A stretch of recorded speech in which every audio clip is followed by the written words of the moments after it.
Devemos orar aos santos? Já se sentiu ansioso e precisou da ajuda de alguém? Dependendo do motivo de sua ansiedade, você deve ter escolhido alguém compreensivo e que tivesse experiência em lidar com o assunto. De fato, alguém compassivo e experiente é muito valioso. Algumas pessoas podem sentir o mesmo com respeito à oração. Em vez de buscar a ajuda de Deus, que parece distante e amedrontador, elas se sentem mais à vontade para apelar aos santos. Raciocinam que, já que os santos passaram por situações provadoras e sofreram como qualquer humano, eles podem compreendê-las melhor. Por exemplo, se a pessoa perdeu algo muito importante, ela talvez peça ajuda a Santo Antônio de Pádua, padroeiro das coisas perdidas ou roubadas.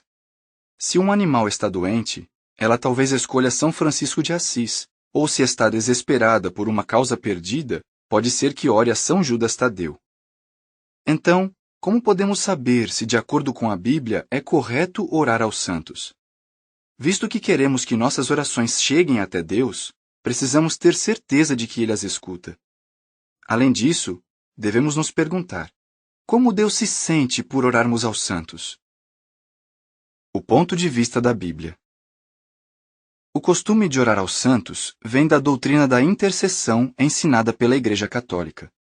Segundo a Nova Enciclopédia Católica, em inglês, a intercessão é um ato de súplica por parte de alguém que, à vista de Deus, tem direito a fazer isso, a fim de obter misericórdia para alguém necessitado. Assim, quem ora aos santos faz isso na esperança de obter uma bênção especial por meio deles, por achar que os santos têm uma posição privilegiada diante de Deus. Será que a Bíblia ensina essa doutrina? Alguns dizem que o apóstolo Paulo deu a entender em suas cartas que se deve orar aos santos. Por exemplo, ele escreveu aos cristãos em Roma: Irmãos, por nosso Senhor Jesus Cristo e pelo amor do Espírito, peço que lutem comigo nas orações que vocês dirigem a Deus em meu favor. Romanos 15:30, Bíblia Pastoral. Será que Paulo estava pedindo a seus companheiros cristãos que intercedessem por ele? Dificilmente. Paulo estava mostrando que é apropriado pedir a um companheiro cristão que ore a Deus em nosso benefício. Mas isso é muito diferente de pedir a alguém que supostamente está no céu que leve nossos pedidos a Deus. Como assim? No Evangelho do apóstolo João, Jesus declara: Eu sou o caminho e a verdade e a vida. Ninguém vem ao Pai senão por mim. João 14:6. Ele também disse: O Pai dará a vocês qualquer coisa que vocês pedirem em meu nome. João 15:16, Bíblia Pastoral. Jesus não disse que deveríamos orar a Ele para que falasse a Deus em nosso benefício. Em vez disso, para que nossas orações sejam ouvidas, precisamos orar a Deus por meio de Jesus e mais ninguém. Quando os discípulos pediram que Jesus lhes ensinasse a orar, ele respondeu: Sempre que orardes, dizei: Pai, santificado seja o teu nome. Lucas 11:2. Portanto, Jesus disse que todas as vezes que orarmos, devemos orar ao próprio Deus. Em vista desses ensinamentos tão claros, não é lógico concluir que devemos orar a Deus por meio de Jesus Cristo e não por meio de algum intercessor ou santo?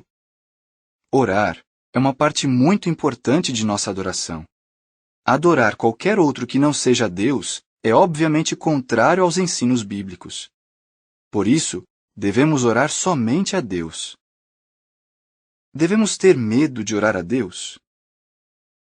Em seu Sermão do Monte, Jesus contou a ilustração de um filho que pede a seu pai algo para comer. Será que um pai daria a seu filho uma pedra em vez de pão? Ou uma serpente em vez de um peixe?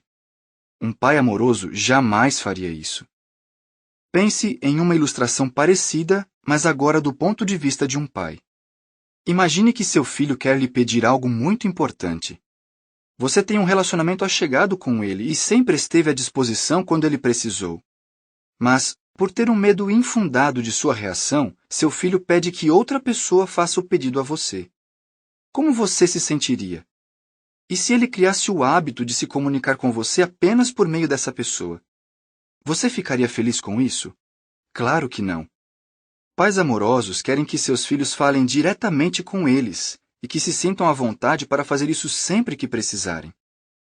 Aplicando a ilustração do filho que pede algo para comer, Jesus disse à multidão: Portanto, se vós, embora iníquos, sabeis dar boas dádivas a vossos filhos, quanto mais o vosso Pai que está nos céus dará boas coisas aos que lhe pedirem. Mateus 7:11. Sem dúvida, um pai tem um forte desejo de dar boas coisas a seu filho. Mas o desejo de nosso Pai Celestial de ouvir e atender nossas orações é mais forte ainda. Deus quer que oremos diretamente a Ele, mesmo que nos sintamos aflitos por causa de nossas falhas. Ele não escolhe outros para ouvir nossas orações. A Bíblia nos incentiva: lança teu fardo sobre o próprio Jeová, e Ele mesmo te susterá. Salmo 55:22. Em vez de depender da intercessão de santos ou de qualquer outra pessoa, não seria muito melhor desenvolver uma amizade achegada com Jeová Deus? Nosso Pai Celestial se preocupa com cada um de nós. Ele quer nos ajudar quando passamos por problemas e nos convida a nos achegarmos a Ele. Como é bom ter a oportunidade de nos aproximar de nosso Deus e Pai, a quem a Bíblia chama no Salmo 65:2 de o ouvinte de oração. Fim do artigo.